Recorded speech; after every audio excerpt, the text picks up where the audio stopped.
নমস্কার শ্রোতা বন্ধুরা, কেমন আছো ছোট্ট বন্ধুরা? আশা করি আমরা যে যেখানেই আছি আপন আপন কর্তব্যগুলোকে ভালোবাসা আর সততার সাথে সম্পূর্ণ করার আপ্রাণ চেষ্টা চালিয়ে যাচ্ছি, তাই তো? আর আমরা আমাদের এই যে সাধনা, এই সাধনায় মা বাবার আশীর্বাদে, গুরুদেবের কৃপায় আর পরমেশ্বরের ইচ্ছা অনুসারে সফল হব, এই শুভকামনা নিয়ে এসো শুরু করি রবিবারের রূপকথা। ওই যে আপ্রাণ চেষ্টা করে চলেছি যতদূর পারি সৎভাবে, আনন্দের সাথে, সততার সাথে, ভালোবাসার সাথে তোমাদের সেবা করার চেষ্টা করে যাই। কেমন? তাহলে এসব ভিনদেশি রূপকথা গ্রিমস ফেয়ারি টেলস এর বঙ্গানুবাদ এর সংকলন করেছেন শ্রী ধীরেন্দ্রলাল ধর। এই বইটি আমি ডাউনলোড করেছিলাম banglabooks.in থেকে, আর এর প্রকাশক হলেন কিশোর ভারতী। কেমন? প্রথম প্রকাশিত হয়েছিল 1956 সালে। বাপরে! তো অনেকগুলো গল্পই তো আমরা পড়েছি, জার্মানির রূপকথা তো পড়েছি শেষ অবধি, কুকুর আর চড়ুই পাখি অবধি। তাহলে এসো শুরু করি আজকে পাষাণপুরী।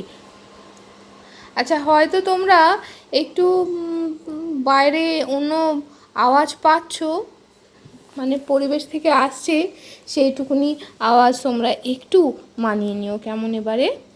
তাহলে এসো শুরু করি পাষাণপুরী।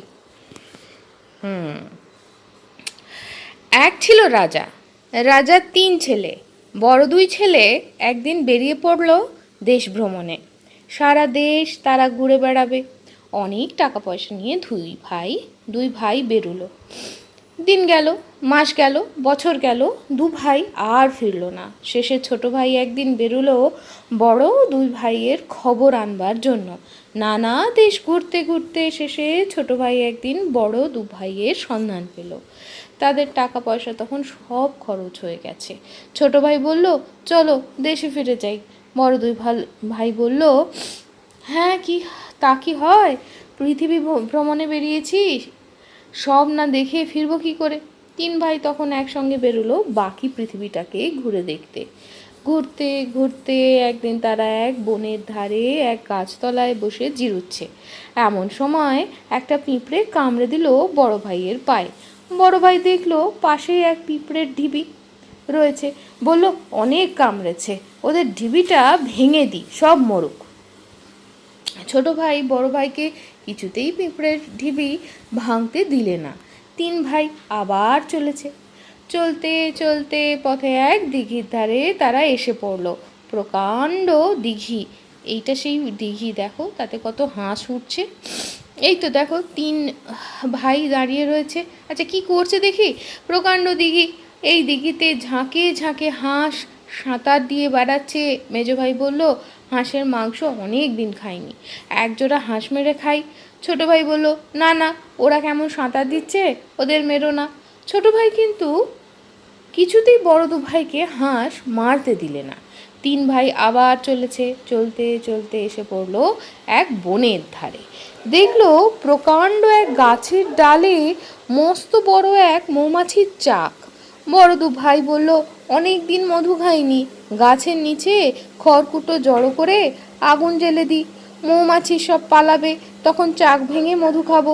ছোট ভাই বলল, না না, চাক ভেঙো না, ওতে কত মৌমাছির বাচ্চা আছে, মিছামিছি তাদের মারবে কেন? বাজার থেকে মধু কিনে খাও। ছোট ভাই কিছুতেই মৌচাক ভাঙতে দিলে না।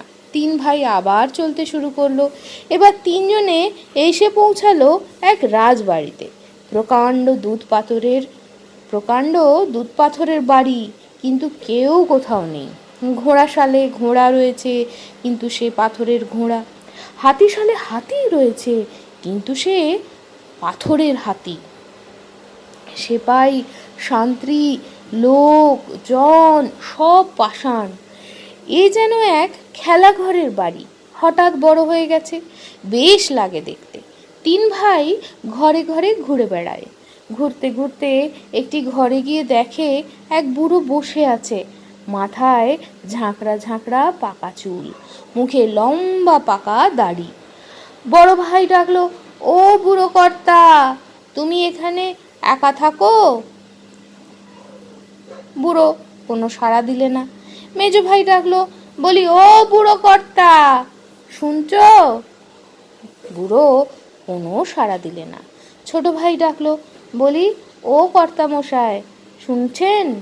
বুড়ো এবার উঠে এলো, মুখে কোনো কথা বলল না। বড় ভাইয়ের হাত ধরে বরাবর নিয়ে এলো খাবারের ঘরে। খাবার টেবিলের উপর নানা খাবার সাজানো ছিল। বুড়ো তিন ভাইকে সামনে বসিয়ে দিলে। খিদে পেয়েছিল খুব, তিনজন যা পারলে খেলে। খাওয়া শেষ হলে বুড়ো তিনজনকে নিয়ে এলো শোবার ঘরে। তিনখানি খাটের উপর দুধের মতো তিনটি বিছানা পাতা ছিল। তিন ভাই সেখানে শুয়ে পড়ল।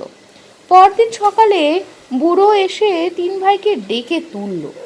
বড় ভাইয়ের হাত ধরে নিয়ে গেল একটি টেবিলের সামনে। পাথরের টেবিল। টেবিলের গায়েই খোদাই করা আছে, এক ডাইনি জাদু করে এখানকার সব কিছু পাষাণ করে দিয়েছে। এই জাদু কাটিয়ে এদের আবার মানুষ করে তুলতে হলে সবার আগে একটি কাজ করতে হবে। বনের ধারে গাছতলায় রাজকন্যার মুক্তার মালা ছিঁড়ে মুক্তাগুলি হারিয়ে গিয়েছে। সেই 1000 মুক্তা একদিনে খুঁজে বের করতে হবে। সূর্যাস্তের আগে 1000 মুক্তা খুঁজে না পেলে সূর্য অস্ত যাবার সঙ্গে সঙ্গে সে পাষাণ হয়ে যাবে। বড় ভাই তখনই বেরোলো মুক্তা খুঁজতে। বনের ধারে গিয়ে সকাল থেকে সন্ধ্যা পর্যন্ত সে ঘাসের মাঝে মুক্তা খুঁজল, কিন্তু সন্ধ্যা পর্যন্ত খুঁজেও 100 মুক্তা সে বের করতে পারল না। সূর্য অস্ত যাবার সঙ্গে সঙ্গে বড় ভাই পাষাণ হয়ে গেল। পরদিন মেজো ভাই বেরোলো মুক্তা খুঁজতে। সারা দিন কাজ করেও সে সন্ধ্যা পর্যন্ত মাত্র 200 মুক্তা খুঁজে বের করলো। সূর্য অস্ত গেলে সেও পাষাণ হয়ে গেল। এবার ছোট ভাই বেরোলো। কিছুক্ষণ মুক্তা খুঁজেই সে বুঝতে পারলো যে সন্ধ্যার আগে 1000 মুক্তা খুঁজে বের করতে সে পারবে না। দু ভাই তো পাষাণ হয়ে গেছে, সেও পাষাণ হয়ে যাবে। মনের দুঃখে ছোট ভাই এক গাছের নিচে বসে কাঁদতে লাগলো। সেই গাছের পাশে ছিল পিঁপড়ের ঢিবি। ছোট ভাইয়ের কান্না শুনে পিঁপড়েরা বেরিয়ে এলো। তাকে দেখেই তারা চিনতে পারলো। বলল, কাঁদছো কেন? বলো কি করতে হবে? তুমি আমাদের প্রাণ বাঁচিয়েছো, তোমার জন্য আমরা সব কিছু করব। ছোট ভাই বলল, 1000 মুক্তা খোঁজার কথা। পিঁপড়ের দল তখনই ঘাসের ভিতর থেকে মুক্তা খুঁজতে লেগে গেল। সন্ধ্যার আগে 1000 মুক্তা তারা খুঁজে এনে দিলে। ছোট রাজপুত্র মুক্তা এনে দিল বুড়োকে। দ্বিতীয় দিন সকালবেলা বুড়ো ছোট ভাইকে নিয়ে গেল আর এক টেবিলের সামনে। টেবিলের শ্বেত পাথরের উপর খোদাই করা আছে, 3 রাজকন্যা পাষাণ হয়ে গেছে, তারা ঘরের মধ্যে আছে, তাদের শোবার ঘরের চাবি পড়ে গেছে পুকুরের মধ্যে। সেই চাবি তুলে সন্ধ্যার আগে তাদের শোবার ঘর খুলতে হবে। ছোট রাজপুত্র বেরিয়ে পড়ল। দিঘির পাড়ে এসে ভাবনায় পড়ল, কি করে এই গভীর জলের তল থেকে সে চাবি বের করবে। হাঁসের দল দিঘিতে সাঁতার কাটছিল। একজোড়া হাঁস এগিয়ে এলো রাজপুত্রের কাছে। বলল, কি এত ভাবছ? বলো কি কাজ করতে হবে? তুমি আমাদের প্রাণ বাঁচিয়েছিলে, তোমার জন্য আমরা সব কিছু করতে পারি। রাজপুত্র বলল, জলের নিচে চাবির কথা। হাঁস দুটি তখনই জলের মাঝে ডুব দিল। খানিকক্ষণ খোঁজাখুঁজি করেই তারা চাবি তুলে আনলো। সেই চাবি দিয়ে সন্ধ্যার আগেই রাজপুত্র রাজকন্যাদের শোবার ঘর খুলে দিলে। 3 রাজকন্যা পাষাণ হয়ে বিছানায় শুয়েছিল। রাজপুত্র তাদের গায়ে হাত দিতেই তারা আবার মানুষ হয়ে গেল। বোবা বুড়োর এবার মুখ ফুটল। বলল, আর একটি কাজ বাকি আছে, তুমি যদি সেটি করতে পারো তাহলে এই পাষাণপুরী আবার জীবন্ত পুরী হবে। 3 রাজকন্যার মধ্যে কে ছোট তোমাকে বলে দিতে হবে। বড় রাজকন্যা খায় চিনি, মেজো রাজকন্যা খায় শরবত, আর ছোট রাজকন্যা খায় মধু। মুখ দেখে তোমাকে বলে দিতে হবে মধু খাওয়া রাজকন্যা কোনটি। 3 রাজকন্যা সামনে এসে দাঁড়ালো। রাজপুত্র 3 জনের মুখের দিকে তাকালো। চোখ মুখ এক রকম। কেউ মাথায় ছোট নয়, বড় নয়। কে ছোট কে বড় বুঝবে কেমন করে? রাজপুত্র মাথায় হাত দিয়ে ভাবতে বসলো। এমন সময় মৌমাছিদের রানী এসে ঘরে ঢুকলো। রাজপুত্রকে সে দেখেই চিনল। গুনগুন করে বলল, রাজপুত্র, এত ভাবছো কেন?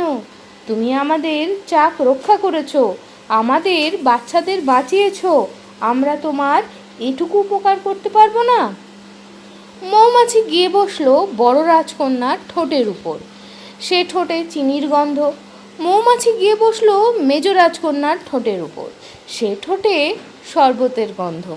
মৌমাছি গুনগুন করে রাজপুত্রের কানে কানে বলল, আমি দেখিয়ে দিচ্ছি, তুমি দেখিয়ে দাও। মৌমাছি গিয়ে বসলো ছোট রাজকন্যার ঠোঁটের উপর। রাজপুত্র দেখিয়ে দিল, এই ছোট রাজকন্যা। ডাইনির জাদু এবার ভেঙে গেল। পাষাণপুরীর যে যেখানে পাষাণ হয়েছিল সবাই জীবন্ত হয়ে উঠল। পাষাণপুরীতে মানুষের সাড়া জাগলো। রাজা জাগলো, মন্ত্রী জাগলো, সেপাই শান্ত্রী জাগলো, দাস দাসী জাগলো, আর তারই সঙ্গে জাগলো রাজপুত্রের বড় দুভাই। খুব ধুমধাম করে ছোট রাজকন্যার সঙ্গে ছোট রাজপুত্রের বিয়ে হয়ে গেল। ছোট রাজপুত্রকে রাজা দিলেন অর্ধেক রাজত্ব, আর বড় দুই ভাই বড় দুই বোনকে বিয়ে করে নিয়ে গেল নিজের দেশে। লোকের ভালো করো যদি, তোমার ভালো হবে, সবাই ভালোবাসবে, তবে ভালো বলবে সবে। তো আজ এই হলো আমাদের এই গল্পের নীতিকথা, আর এইখানেই আমাদের রূপকথার গল্প আজকের মতো এখানেই সমাপ্ত করছি। তাহলে ধৈর্য ধরতে হবে, তাই তো? আর প্রচণ্ড গরম পড়েছে, খুব ইচ্ছা হতে পারে যে কি গরম, একটু দৌড়ে গিয়ে রোদ্দুরে খুব ছোটাছুটি করছি, তার মাঝখানেই একটু আইসক্রিম খেয়ে নিই, কি একটু ঠান্ডা জল খেয়ে নিই, কি একটু এসিটা চালিয়ে দিই, যদি এসি নাই থাকে আশপাশে একটু ঠান্ডা জলে চান করে নিই, কি টুপ করে একটু পুকুরে ডুব দিয়ে দিই। একটা ছোট্ট সকলকে অনুরোধ, বড় ছোট আমার সমবয়সী সকলকে, গরম থেকে এসেছো, খুব রোদ্দুর থেকে এসেছো, 5টি মিনিট বসে নাও, 5টি মিনিট অপেক্ষা করে তারপরে যাকে চান করা চান করতে যাও, যার জল খাবার সে জল খাও, যার আইসক্রিম খাবার আইসক্রিম খাও, কিন্তু একটু অপেক্ষা করে, যতক্ষণ না ওই যে বাইরে থেকে এলে প্রচণ্ড রোদে পুড়ে তেতে ওই যে গরম, ওই গরমটা যখন কেটে যাবে তারপর কেমন। আর প্রচণ্ড জল খাবে, খুব জল খাবে, ক্লান্তি বোধ হলে নুন লেবুর শরবত খাবে, তেমন হলে ওআরএস খাবে, কেমন? তাহলে আজ এই অবধি, সকলে ভালো থেকো, আনন্দে থেকো, টাটা।